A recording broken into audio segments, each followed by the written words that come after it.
Hello बच्चों, क्या हाल चाल। सब बढ़िया। चलो आज हम लोग पढ़ेंगे जूलॉजी, बेसिकली 12th क्लास की। वो भी क्या, जूलॉजी में हम लोग स्टार्ट करेंगे सबसे पहला लेक्चर एंड सबसे पहला चैप्टर 12th क्लास का, ह्यूमन हेल्थ एंड डिजीज। और हम लोग पढ़ेंगे ह्यूमन हेल्थ एंड डिजीज को। बेसिकली इससे ज़्यादा सबसे ज़्यादा बेनिफिट होगा 12th वालों को एंड नीट वालों को। नीट वाले भी इस लेक्चर को कर सकते हैं। इस सारे के सारा नोट्स बेहतरीन है और नीट में 100% उससे टकराएगा आपको क्वेश्चन और बोर्ड में। तो इसलिए चलिए बिना ताख़ीर, बिना लेट के हुए हम अपने लेक्चर को स्टार्ट करते हैं। तो ह्यूमन हेल्थ एंड डिजीज़ देखते हैं कि हेल्थ किसे कहते हैं। हेल्थ के बारे में हमें जानना है, हेल्थ क्या है। जब हेल्थ के बारे में स्टडी करते हैं तो कहा जाता है कि हेल्थ क्या होगा, कंप्लीट हो। कैसे कंप्लीट हो? तो फिजिकल भी, मेंटल भी एंड सोशल। किस चीज़ में? Well being, social well being, यानी completely physical, mental and social अच्छा होना, उसको हम क्या बोलते हैं? हेल्थ। यानी कंप्लीटली सोशली भी, फिजिकली भी और मेंटली भी अच्छा होना, उसको हम हेल्थ बोलते हैं। Not merely absence of disease, ना कि सिर्फ डिजीज का ना होना उसे हम हेल्थ बोलेंगे। यानी किसी को कोई डिजीज नहीं है तो उसको हम ये नहीं कह सकते कि हेल्दी है, क्योंकि हेल्दी होने के लिए सबसे बेसिक एंड फंडामेंटल यूनिट क्या है? फिजिकल भी हो, मेंटल भी हो, सोशल भी हो। डिजीज का होना ना होना ये तो अलग बात है। अगर किसी के अंदर डिजीज है तो डिजीज की वजह से अनहेल्दी है। फिर क्या बोले? डिजीज डिजीज डिजीज को एक और तरीके से हम जान सकते हैं, इन्फ्लामेटरी। इन्फ्लामेटरी को बोलते हैं वीकनेस को। यानी वीकनेस का भी होना क्या है? अनहेल्दी न, यानी हेल्दी न होने की अलामत है। तो हेल्दी होने के लिए सबसे पहले क्या होना चाहिए? Complete physical, mental, social wellbeing हो, यानी कंप्लीटली पूरे तौर पर अच्छा हो, उसको हम हेल्दी कहेंगे। ना कि सिर्फ डिजीज का ना होना उसको हम हेल्दी कहेंगे। क्योंकि बहुत सारे लोगों की मेंटेलिटी होती है गंदी सोच, गंदगी, तो उस चीज़ से भी बचना है, उसको हम हेल्दी कहेंगे। एक हेल्दी पर्सन होने के लिए ये सारी चीज़ यूनिट यानी ज़रूरी है, नेसेसरी है। अब हम देखते हैं फैक्टर्स अफेक्टिंग हेल्थ। यानी एक फैक्टर है, यानी कौन सी ऐसी चीज़ है जो हेल्थ पे ज़्यादा इफेक्ट डालते हैं हेल्दी होने के लिए, किसी पर्सन के हेल्दी होने के लिए। तो हम पहला देखेंगे जेनेटिक डिसऑर्डर। ये किसी की भी हेल्थ को इफेक्ट कर सकता है। यानी जेनेटिक डिसऑर्डर यानी किसी को बाय बर्थ कोई ऐसी बीमारी मिली हो उसके पेरेंट्स से जो उनको डिफेक्ट करे। यानी बाद में बहुत सारे ऐसे डिजीज हैं जो जेनेटिकली हमें मिलते हैं, तो उसको बोलते हैं जेनेटिक डिसऑर्डर। दूसरा चीज़ है इन्फेक्शन। इन्फेक्शन भी इफ़ेक्ट करता है हेल्थ पे। हेल्थ बेसिकली अगर किसी के अंदर इन्फेक्शन हो जाए, वो इन्फेक्शन धीरे धीरे धीरे धीरे करके बहुत बड़ी बीमारी हो जाती है। तो इन्फेक्शन से भी बचना है। जेनेटिक डिसऑर्डर है तो उसके भी बहुत सारे ट्रीटमेंट हैं, ट्रीटमेंट के थ्रू भी सही हो सकते हैं। फिर लाइफ स्टाइल, तीसरा चीज़ देख रहे हैं कि इफेक्ट कौन करता है हेल्थ पे। तो लाइफ स्टाइल यानी आपका रहना सहना खाना, आप कहाँ रह रहे हैं, आप किस मुआशरे में रह रहे हैं, किस समाज में रह रहे हैं, हेल्दी है वो समाज या अनहेल्दी है, उसका रहना सहना कैसा है, गंदगी में रहता है या सफाई पसंद है, स्वच्छता पसंद है या नहीं है। तो ये सारी चीज़ इफ़ेक्ट करता है इंसान के हेल्थ पे। अब देखते हैं कि factors to maintain good health.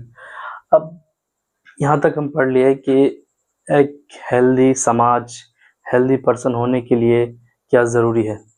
तो बेसिकली सबसे ज़्यादा ज़रूरी है कि उसका फिज़िकल भी हेल्दी होना हो, मेंटल भी हेल्दी हो, सोशल भी हेल्दी हो, यानी मुआशरे में कोई ऐसी गंदगी बुराई ना फैलाए सोशली तौर पर, उसको हम हेल्दी कहेंगे। न कि सिर्फ डिजीज़ के ना होने, जिसके अंदर डिजीज़ नहीं है उसको हम हेल्दी नहीं कह सकते। उन तमाम चीज़ों से भी पाक हो या उन तमाम चीज़ों का ना होना, ये असल हेल्दी की कंप्लीट यानी पूरे तौर पर हेल्दी उसको कहेंगे। और हेल्थ पे कौन सी चीज़ इफ़ेक्ट करती है, तो सबसे पहली चीज़ है जेनेटिक डिसऑर्डर, क्योंकि बाय बर्थ मिलेगा। दूसरी चीज़ है इन्फेक्शन।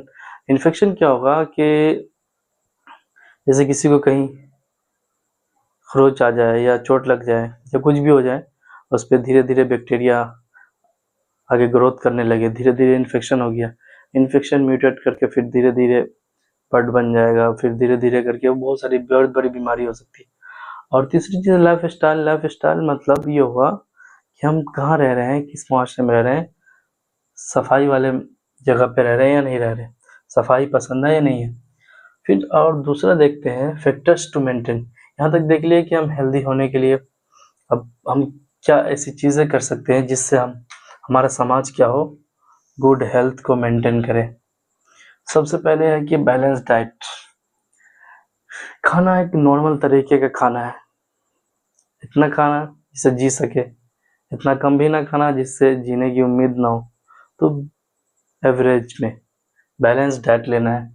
अच्छा खाना है, कम खाना है, अल्पाहारी लेकिन अच्छा खाना, कम खाना अच्छा खाना, तो इसको बोलते हैं बैलेंस डाइट।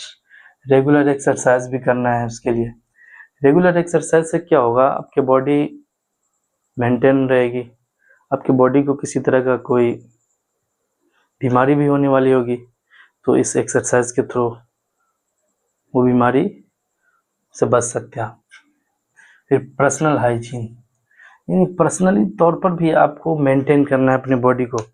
हाइजीन यानी सफाई सुथरा, अच्छे लेवल पे अच्छे तरीके से रहना है, अच्छे तरीके से आपको मेंटेन करके रहना है। ऐसा नहीं है कि अब रह रहे हैं 4 दिन से 10 दिन से नहाए नहीं, कपड़ा बहुत गंदा पहने हुए हैं, बहुत मैला पहने हुए हैं, तो पर्सनल हाइजीन भी मेंटेन करना है। अब देखते हैं एंटीजन। एंटीजन किसे बोलते हैं, जब हम आएंगे एंटीजन के पास तो बोलेंगे एंटीजन क्या, antigen does not cause disease. ये क्या, ये डिजीज को बेसिकली कॉज नहीं करता। एंटीजन बेनिफिशियरी होता है, यानी मतलब फायदेमंद होता है कि क्या करता है, activate immune system. Immune system को क्या करता है, वो एक्टिवेट करता है, यानी हमारे बॉडी के अंदर एक इम्यून सिस्टम है। जब कोई एंटीजन गया, देखा कि बॉडी के लिए अननोन हो गया वो चीज़, तो बॉडी उसके अगेंस्ट अपना इम्यून को स्ट्रॉन्ग कर लेगा ताकि उससे हम उसको डिफेंस कर सके उसका। तो फिर अब देखते हैं एंटीजन को। हेप्टेन, ये क्या, फैट और कार्बोहाइड्रेट का बना हुआ है, उसको बोलते हैं कि ये एक टाइप का स्मॉल मॉलिक्यूल है। हेप्टेन क्या है, स्मॉल मॉलिक्यूल है जो मिल गया किससे, एक कैरियर प्रोटीन से। हेप्टेन एक टाइप का स्मॉल मॉलिक्यूल है जो कि फैट और कार्बोहाइड्रेट का बना हुआ है। जब वो कैरियर प्रोटीन से मिल गया तो क्या कॉज किया, ये बन गया, जब हेप्टेन कैरियर प्रोटीन से मिल करके क्या, कंप्लीट एंटीजन। ये क्या बनाया, कंप्लीट एंटीजन, एक टाइप का एंटीजन बना दिया। एंटीजन बना करके वो बॉडी के अंदर जाएगा तो बॉडी उसके अगेंस्ट क्या करेगा, इम्यूनिटी को स्ट्रॉन्ग करेगा, इम्यूनिटी बढ़ाएगा। फिर अब देखते हैं हम पैथोजन प्लस एंटीजन, एन छूट गया है। देखिए बॉडी के अंदर एक पैथोजन आया, वो पैथोजन किससे मिल गया, एंटीजन से। एंटीजन को अपना दोस्त बना लिया और उसके साथ मिल करके वो क्या कर देगा, डिजीज कॉज कर सकता है बॉडी के अंदर। जब पैथोजन जब भी बॉडी के अंदर इंटर किया, वो एंटीजन से बाइंड करके वो क्या कर देगा, डिजीज कॉज कर देगा। तो इसीलिए पैथोजन से किसी टाइप के पैथोजन हो। चलिए आगे देखते हैं WBC। WBC lymphocyte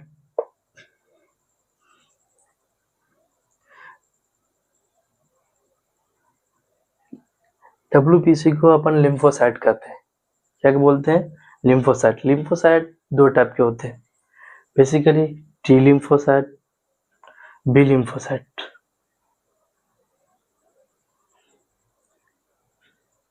T lymphocyte के बारे में आगे कुछ भी नहीं बताया गया है, तो हम इतना ही पढ़ेंगे। B लिम्फोसाइट के बारे में कहा गया है कि फॉर्म एंटीबॉडीज। B लिम्फोसाइट जो होते हैं ना, एंटीबॉडीज फॉर्म करते हैं। एंटीबॉडीज को हम IG से डिनोट करते हैं, ये IG से। एंटीबॉडीज को हम ऐसे डिनोट करते हैं IG से, एंटीबॉडीज।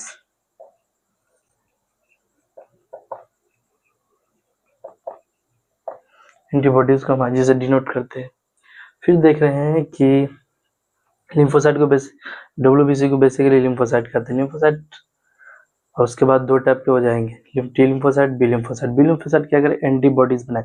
एंटीबॉडीज यानी एंटीबॉडीज किसे कहते हैं, यानी जब कोई भी पैथोजन अंदर आया, डिजीज कॉज करने की कोशिश करेगा, तो एंटीबॉडीज उससे फाइट करेगा।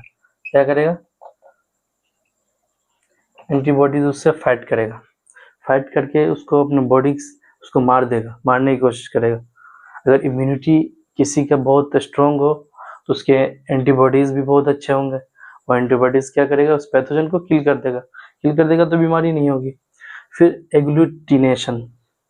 बेसिकली एग्लूटिनेशन हम किसे कहते हैं, तो एग्लूटिनेशन कहते हैं कि ये क्या है, ये रिएक्शन है। एग्लूटिनेशन एक टाइप का रिएक्शन है, किसके बीच, एंटीजन एंटीबॉडीज के। एंटीजन एंटीबॉडी के बीच एक टाइप का रिएक्शन है, उसको एग्लूटिनेशन कहते हैं। एग्लूटिनेशन, ठीक। एंटीजन और एंटीबॉडी के बीच का रिएक्शन को हम क्या बोलेंगे, एग्लूटिनेशन। और उसकी स्टडी को अपन क्या बोलते हैं, its study is termed as serology. Serology यानी एग्लूटिनेशन की स्टडी को हम सीरोलॉजी बोलेंगे। जैसे टर्म आ गया सीरो, तो उससे हम समझ सकते हैं कि सीरम की स्टडी के बारे में पढ़ रहे हैं, तो उसकी स्टडी को क्या बोलते हैं, सीरोलॉजी। देखिए ज़्यादा कुछ भी नहीं है, एक हेल्थ है, फैक्टर इफेक्टिंग हेल्थ, दूसरा factor to maintain good health, तीसरी चीज़ एंटीजन पढ़ लिए, चौथी चीज़ पढ़ लिए अपन pathogen plus antigen cause disease. WBC पढ़ लिए, जो कि क्या करेगा, हमारी रक्षा करेगा पैथोजन से। एग्लूटिनेशन पढ़ लिए, reaction between antigen and antibodies. तो रिकैप कर लेते हैं अपन। सबसे पहले हेल्थ में क्या होना चाहिए, physical, mental and social wellbeing हो, न कि डिजीज का ना होना, उसको हेल्थ नहीं बोलेंगे। फिर दूसरी चीज़, हेल्थ पे क्या है, कौन से फैक्टर्स इफेक्ट करते हैं, तो हेल्थ पे 3 फैक्टर इफेक्ट करेंगे। Number 1 genetic disorder, number 2 genetic disorder हो गया, number 2 infection, number 3 life style. तो ये 3 चीज़ इफेक्ट करेंगे। फिर बोल रहे हैं कि हेल्थ को मेंटेन करने के लिए कुछ ऐसे फैक्टर्स जिसको बताए, बैलेंस डाइट लीजिए, रेगुलर एक्सरसाइज कीजिए। उसके बाद क्या हो जाएगा, पर्सनल हाइजीन मेंटेन कीजिए। पर्सनल हाइजीन मतलब सफाई सुथराई, मतलब अच्छे से रहने का कोशिश कीजिए। फिर एंटीजन यहाँ पढ़ लिया, यानी एंटीजन बेसिकली एंटीजन बनता कैसे, तो एंटीजन हेप्टेन नाम के एक मॉलिक्यूल है जो प्रोटीन, फैट और कार्बोहाइड्रेट, उसको बोलते हैं फैट कार्बोहाइड्रेट से मिलकर के बना हुआ है। और फैट और कार्बोहाइड्रेट दो हेप्टेन मॉलिक्यूल कैरियर प्रोटीन से मिल करके कंप्लीट एंटीजन बना देगा। एंटीजन किससे बनता है, तो हेप्टेन प्लस कैरियर प्रोटीन से मिलकर के कंप्लीट एंटीजन बन गया। फिर अब एंटीजन बोलते हैं, एंटीजन कभी डिजीज कॉज नहीं करता, ये समझ में आनी चाहिए बात। एंटीजन कभी डिजीज नहीं फैलाता या डिजीज कॉज नहीं करता।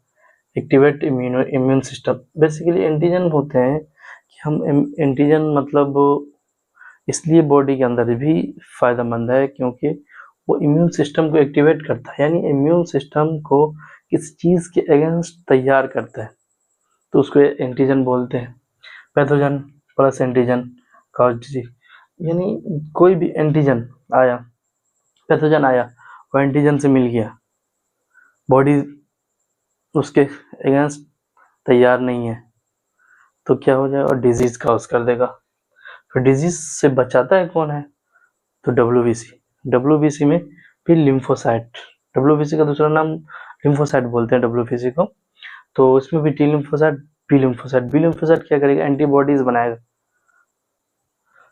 एंटीबॉडीज आईजीज को एग्लूटिनेशन बोल दिया, reaction between antigen and antibody, reaction between antigen and antibody. फिर इसकी स्टडी को सीरोलॉजी बोलेंगे।